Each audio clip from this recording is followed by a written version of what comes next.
I'm back again with another video. Sorry if I sound really low, like my tonsil is swollen and it fucking sucks. This probably happens to me like once every 2 or 3 years or so, and it just so happens that it's happening now. So if you see me wearing the same outfit in the next video, it's because I'm trying to get out some content before my health deteriorates. Hopefully it won't though, because I just bought a whole bunch of shit so that I can get my life together and not be sick. Okay, so before I even start this story time, if you do like getting on my live streams and seeing me and my boyfriend act a fucking ass, you should totally subscribe to our channel. The link's gonna be below. Diving into this story. So it all started when I started working at my first job ever. I got my first job when I was about 16 turning 17, and it was at a frozen yogurt shop. Ride my little beach cruiser all the way down the street to the fucking yogurt shop to go and work. Now, the guy who interviewed me, we're gonna call him Steve. Let's call him Uncle Daddy. That's not. That's how he acts though. We're gonna call him Uncle Daddy. We're gonna call him Uncle Daddy, okay? Uncle Daddy interviewed me at the frozen yogurt shop, and he was really fucking cool. Like from the get-go, I was really nervous about working because I didn't have any type of expectations of what was going on. He like showed me all the ropes. He showed me how to fill out the W-2, W-4 or whatever. He showed me about taxes and stuff, and he really helped me out. Like, he was a cool ass dude. I started working there, and Uncle Daddy would always go out and like smoke cigars, like right in front of the fucking yogurt shop. He would just be out smoking cigars, and he's like an older white guy. He would always wear like deep V-necks with like a chain, and yeah, he's out there smoking his cigars, whatever.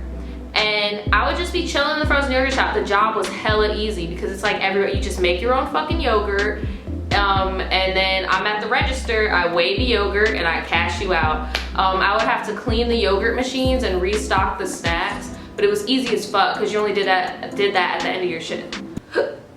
The more I started working there, the more I noticed like little things about Uncle Daddy. Like he would like, cause we would have music in the yogurt shop, and he would always play like Motown music. Like he would always play like Ray Charles and like, you know, Nina Simone and shit like that around the store, and he would just be feeling himself, you know, go around the store like this and shit. He would, what you know about that? and he would always call me nicknames of like light skin, like he would be like, what you know about that, Aaliyah? or like, what you know about that, Sade? or like just weird shit like that. And I would just be like, I don't know shit, like, cause I ain't know shit about that. I'm like, I don't know. I seen Dreamgirls, like, I don't know. I watched the Temptations movie.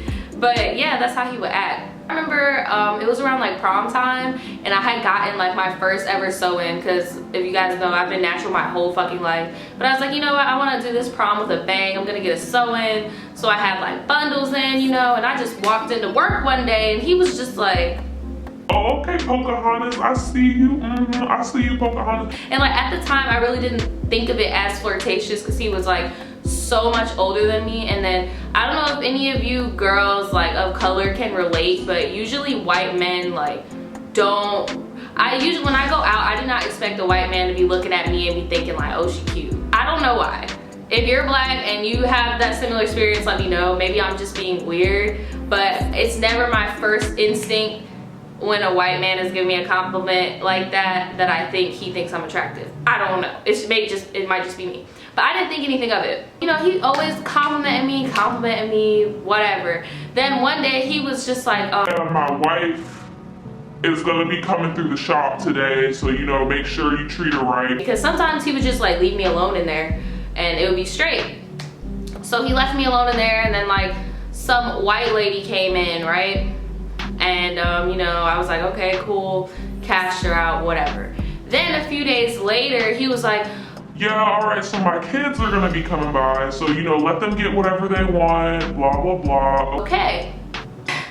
I don't know why this fucking surprised me, but the same white lady came in, but then another lady came in, it was a black woman or whatever, and then these little mixed babies just ran into the damn shop, and I'm just like, okay, and they just started grabbing shit, and I'm just like, what the fuck is going on? Why are these kids stealing? Like, look at me profiling fucking children. I'm like, why are they stealing? What the fuck? So as I'm about to say something, the black lady comes up and she's like, hi, I'm Uncle Daddy's ex-wife, and you know, he said we can come here, whatever. the black lady said that to me. And then the white lady, what I guess is his current, I don't know. It was confusing as fuck.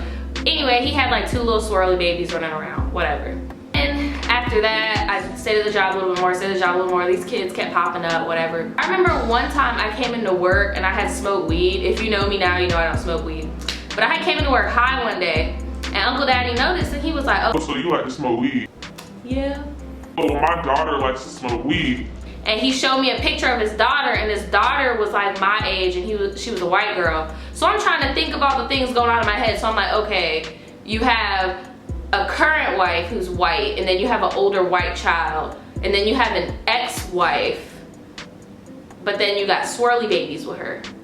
So I'm just trying to figure out what the fuck is going on, but it's confusing. If y'all can piece together this little love triangle square thing, say it in the comments, because till this day, I cannot figure that shit out. I was just like, oh, okay, yeah, you know, she's really pretty, that's cool. You know, if you ever need to smoke, you're more than welcome to go in the back and smoke or whatever. You know, I smoke my cigars, I really don't mind. The job isn't that hard. I mean, like, you have to be a dumbass to not be able to do this while you're high. I really don't care. Are you fucking kidding me, Uncle Daddy, okay?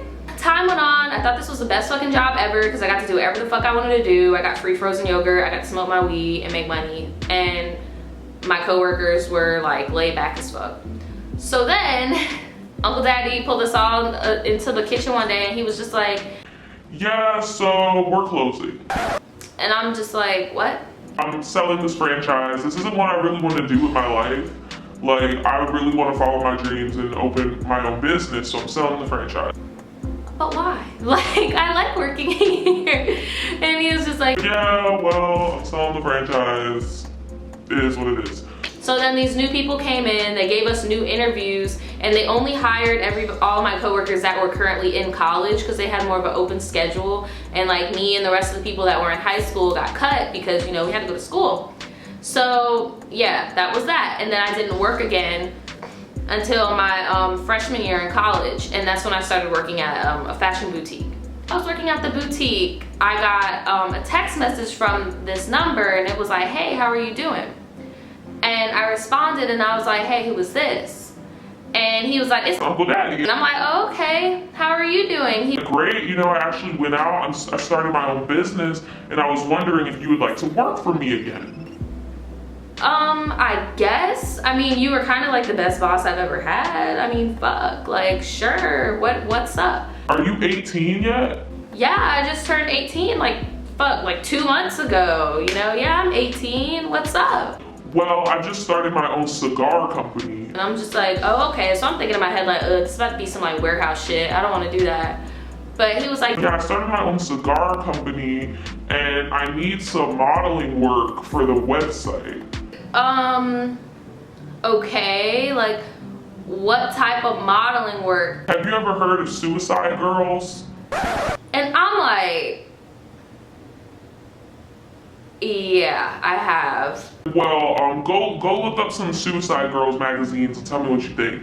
So I looked it up, and I don't know if y'all, do any of y'all know what Suicide Girls are? Like, it's basically like a fetish type porn with girls that have tattoos and piercings naked. Like, that's pretty much what it is.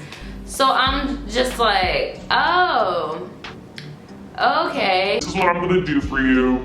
I'm gonna fly you out to Miami. You could bring one friend. I'm gonna pay for a weekend at a hotel for you. I'll take care of you, I'll feed you, I'll make you comfortable on set. I won't let anything happen to you. Like, I know you trust me, we work together. And I'm just like, you know I trust you, what the fuck? At first, me being 18, young and dumb, I'm just like, oh shit, this is kind of sweet. Like, I can go to Miami, like, I'll just take some pictures of my bra and my panties or whatever, and that'll be that, you know? Like, it's not gonna be anything serious. I know Uncle Daddy, I met his wife, and I think his full-time side bitch. I really don't know, but I'm just like, you know what? I met his kids. Like, maybe he won't do anything to me. Like, I don't know. So I told him, I was like, I'll think about it, but you know, I've never been in front of a camera before.